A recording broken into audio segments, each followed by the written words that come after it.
in our team, and it was a little intimidating at first because I felt a little bit alone. It was all female, very, very female dominated. My background, I come from the health and beauty industry, so it's a pretty female-dominated career anyway. So I tried to associate that with this business. You know, I thrived well in the beauty industry as a male, and so I thought this would be a no-brainer. I could do it. And I did. I had to take a little different approach, though. When I was blitzing, you heard my story. I was terrified to blitz, and a big part of my fear was blitzing women. Like, how is that going to be? You know, if I approached someone, were they going to be offended? You know, I was really terrified that if I walked up to somebody, were they going to think I'm calling them fat? You know, and it's actually happened a few times. You know, I have walked up to somebody and I blitzed them, and you know, they give me like a sideways look, and they look at the thing, and they're like, "Are you calling me fat?" So you know, I reached out. Of course not. You know, no, you're not fat. I promise. Don't run away. But what's helped me get through that being a guy is I just try to be genuine. I'm not putting on a show. I just tell them, look, I use the product. I'm not saying you're fat at all. I love it. It's not something you need, but it's something everybody wants, you know, so I just try to keep it as comfortable as possible.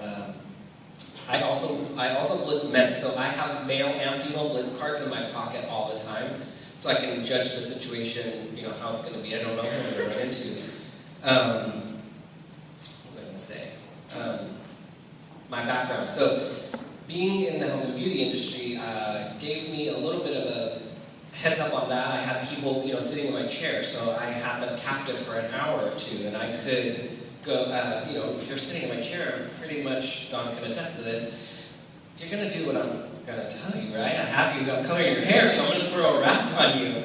But I went through that market really, really quick, you know? I mean, everybody comes monthly or something, so I went through that real fast, so I had to rely on blitzing in the cold market. So, what can I tell you? As far as coming into a salon, as a salon owner, you know, we're bombarded with people trying to sell us stuff all the time.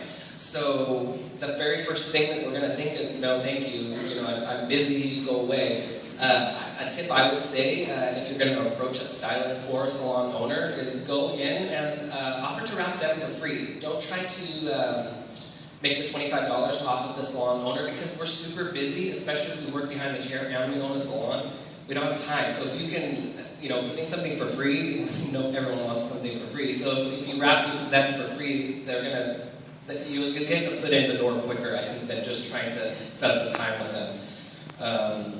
And then, what did I say? If any of the women in the room are nervous or don't know how to approach a man about working the business, what I would say is try to appeal to it from more of a man's perspective.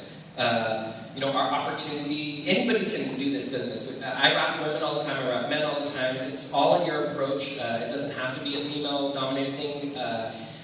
Women aren't that intimidated if you're not intimidating as a male. You know, you just got to be comfortable. So if you're approaching a man about the opportunity part of this business, try to approach it from the financial aspect. Men are really into numbers and money, and if you can help them see that they can help their wives stop working that job, or that they themselves can stay home and provide better for their family, I would personally recommend that on the male side. You know, hit that. Try to touch home with that side of it. So I'm running out of